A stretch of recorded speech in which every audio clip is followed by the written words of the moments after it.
আজকে এই যে আপনারা জানেন যে 11টা যে কমিশন হয়েছিল তার মধ্যে একটা তো কনস্টিটিউশনাল কমিশন, একটা কনস্টিটিউশনাল কমিশনের যেগুলো সুপারিশ সেগুলো নিয়ে ন্যাশনাল কনসেনসাস কমিশন পলিটিক্যাল পার্টিগুলোর সাথে আলাপ করছে এবং এটা একটা চূড়ান্ত পর্যায়ে আছে। আর বাকি 10টা কমিশনের আপনারা জানেন যে আশু করণীয়, এটা 367টা পরামর্শ নিয়ে কাজ হচ্ছে। তার মধ্যে আজকে জানানো হয়েছে যে 50টি ফুলি ইমপ্লিমেন্টেড হয়েছে, 37টি পার্শিয়ালি ইমপ্লিমেন্টেড হয়েছে, আর 280টি এর মতো আন্ডার ইমপ্লিমেন্টেশন আছে। সবচেয়ে যেটা ইম্পর্টেন্ট জিনিস সেটা হচ্ছে যে এর বাইরে যে আমাদের মন্ত্রণালয়গুলো, আমাদের অ্যাডভাইজাররা যখন টেক ওভার করেন তারা তাদের মতো করে প্রত্যেক মন্ত্রণালয়ে প্রচুর রিফর্মের কাজ করেছেন এবং এদের এই তালিকাটা অনেক দীর্ঘ। অনেকে আমরা দেখছি যে কেউ বলছেন যে মানে শুধুমাত্র রিফর্ম কমিশনের দিকে তাকিয়ে বলছেন যে এই কাজগুলো হচ্ছে, এর বাইরে রিফর্ম কমিশনের বাইরে প্রচুর কাজ হয়েছে। আমি বলবো যে রিফর্ম কমিশন যা সুপারিশ করেছে তার অনেক কয়েক গুণ বেশি কাজ মন্ত্রণালয়গুলো নিজে স্বতঃপ্রণোদিত হয়ে তারা কাজগুলো করেছেন, অ্যাডভাইজার কাজগুলো করেছেন। সেটার জন্য আজকে চিফ অ্যাডভাইজার প্রত্যেকটা মন্ত্রণালয়কে বলেছেন যে এই তালিকাটা সবাইকে সাংবাদিকদের কাছে যেন তারা সরবরাহ করেন, দেন বা আমরাই যেটা হয় যে সামনের দিনগুলোতে আমরাই আপনাদের কাছে সেটা প্রকাশ করব। আজকে আরো ইম্পর্টেন্ট ডিসিশন দুটো, একটা হচ্ছে যে বেসরকারি অংশগ্রহণ নবায়নযোগ্য জ্বালানি নির্ভর বাণিজ্যিক বিদ্যুৎ উৎপাদন বিদ্যুৎ কেন্দ্র স্থাপন নীতিমালা 2025 এটা অনুমোদন হয়েছে। এটাকেও বলা হয়েছে যে এটা একটা যুগান্তকারী পলিসি। এর কারণ হচ্ছে যে আপনারা জানেন যে বাংলাদেশে যে প্রাইভেট সেক্টর পাওয়ার পলিসি ছিল যেটা আগের, সেটাকে গত গভর্নমেন্ট ওইটাকে ইউজ করেছে জাস্ট এটাকে একটা লুটপাটের একটা টুল হিসাবে ইউজ করা হয়েছিল। ফলে যেটা হয়েছে যে গত বছর এই private sector power policy PPP পলিসির কারণে এবং এই যে 2010 সালে যে একটা লুটপাটের জন্য যেটা একটা ল করা হয়েছিল, আপনি জানেন স্পেশাল পাওয়ার্স অ্যাক্টের মতো ওই ইয়েতে, ওইটাকে ধরে গত বছর এই জন্য সরকারের 67,000 কোটি টাকা পাওয়ার সেক্টরে আপনার সাবসিডি দিতে হয়েছে। এটা একটা আনসাস্টেইনেবল।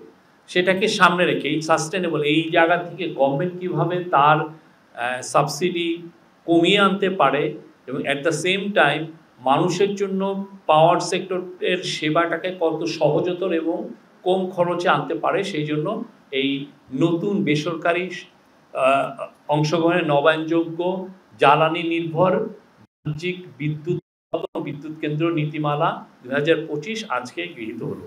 এখানে আমি একটু পড়ে শোনাচ্ছি।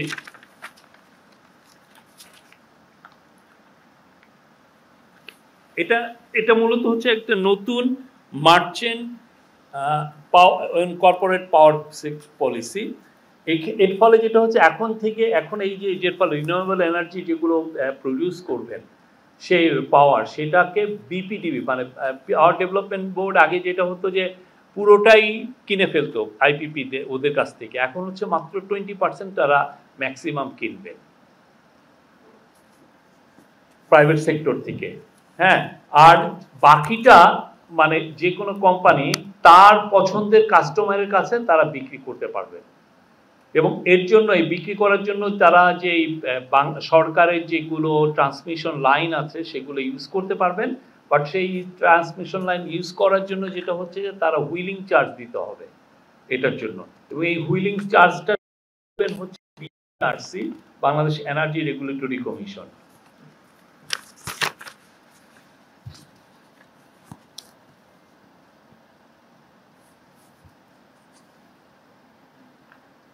আর এটা তো বললাম। এটার ফলে যেটা হচ্ছে যে প্রচুর সোলারে আমরা আশা করছি এর ফলে সোলার এনার্জিতে ম্যাসিভ ইনভেস্টমেন্ট হবে। আপনারা জানেন এই রকমের একটা ঘটনা পাকিস্তানে ঘটেছে। পাকিস্তানে সোলারে এত ইনভেস্টমেন্ট হয়েছে যে ওদের ওইখানে এখন দেখা যাচ্ছে অনেকে সরকারি যেগুলো লাইন সেগুলোর থেকে তারা বিদ্যুৎ কিনছেন না, বরঞ্চ প্রাইভেট সেক্টরের সোলারের থেকে অনেকে বা নিজেরাই সোলারের দিয়ে সোলার প্রডিউস থেকে ইলেকট্রিসিটি, সোলার প্যানেল দিয়ে ইলেকট্রিসিটি প্রডিউস করছেন। তো এর ফলে যেটা হচ্ছে যে বাংলাদেশে এখন যে জেনারেশন কস্ট এবং এটা যে বিদ্যুতের যে কস্ট, এইটা এই সোলার এখন ইন্টারন্যাশনালি সোলারের এক দামটা কমে আসছে এবং সোলার দিয়ে যে এনার্জি উৎপাদন এটাও কমে আসছে। আমরা আশা করছি এর ফলে এনার্জি কস্টটা খুব কমে আসবে, মানে পাওয়ারের যে ট্যারিফটা ইভেনচুয়ালি এটা কমে আসবে এই পলিসির ফলে।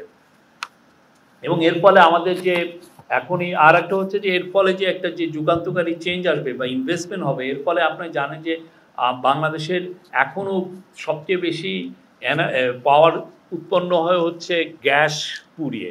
আমরা গ্যাস যেটা লোকালি আমরা যেটা লোকাল কূপ থেকে যেগুলো পাচ্ছি বা এলএনজি দিয়ে যেই গ্যাস কেনা হচ্ছে, সেটার মূল এই পাওয়ারগুলো এটাকে ফুয়েল হিসাবে ইউজ করে, ওইটা পুড়িয়ে আমরা পাওয়ার উৎপন্ন করি। এর ফলে যেটা হবে যে গ্যাসের উপরে আমাদের যে রিলায়েন্সটা এটা কমবে এবং এর ফলে এলএনজি ইম্পোর্ট, আপনি জানেন প্রচুর এলএনজি ইম্পোর্টে আমাদের hundreds of billions of dollars প্রতি বছর খরচ হচ্ছে, এটার উপরও আমাদের মানে রিলায়েন্সটা কমে আসবে।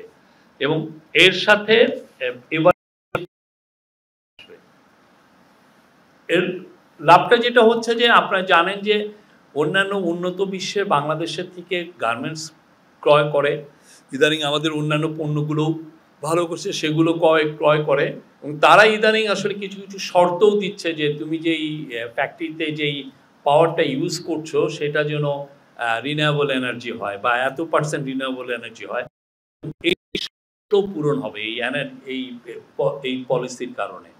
আমি একটু পড়ছি এখান থেকে যে এইটা আসছে।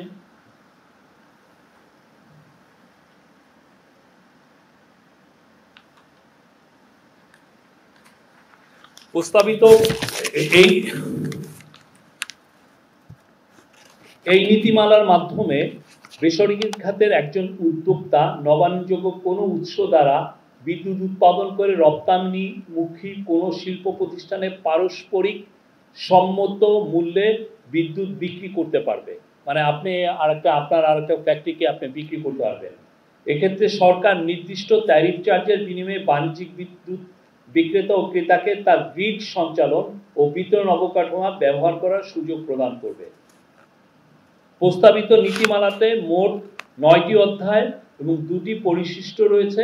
প্রথম অধ্যায়ে সংজ্ঞাসমূহ অন্তর্ভুক্ত রয়েছে।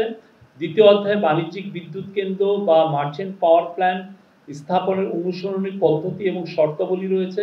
এর মধ্যে উল্লেখযোগ্য একটি নীতি হচ্ছে সরকারি মালিকানাধীন বিদ্যুৎ বিতরণ সংস্থা তার চাহিদা ও সক্ষমতা সাপেক্ষ মার্চেন্ট পাওয়ার প্ল্যান্ট হতে সর্বোচ্চ 20% বিদ্যুৎ ক্রয় করতে পারবে, যেটা আমি একটু আগে আপনাদেরকে বললাম। বিদ্যুৎ উৎপাদন খাতে বেসরকারি অংশগ্রহণ বৃদ্ধি নীতিমালা 2025-এর তৃতীয় অংশের সরকারি বেসরকারি অংশীদারিত্বের ভিত্তিতে মার্চেন্ট পাওয়ার প্ল্যান্ট স্থাপন সংক্রান্ত নীতিসমূহ অন্তর্ভুক্ত করা হয়েছে। এক্ষেত্রে সম্ভাব্য স্বার্থের সংঘাত এড়াতে, মানে কনফ্লিক্ট অফ ইন্টারেস্ট এড়াতে, বিদ্যুৎ বিভাগের আওতাধীন সরকারি বিদ্যুৎ উৎপাদন ও বিতরণ কোম্পানি সমূহকে মার্চেন্ট পাওয়ার প্ল্যান্ট এমপিপি স্থাপন করা থেকে মানে তাকে স্টপ করা হয়েছে। পাশাপাশি বিরত করা হয়েছে হবে।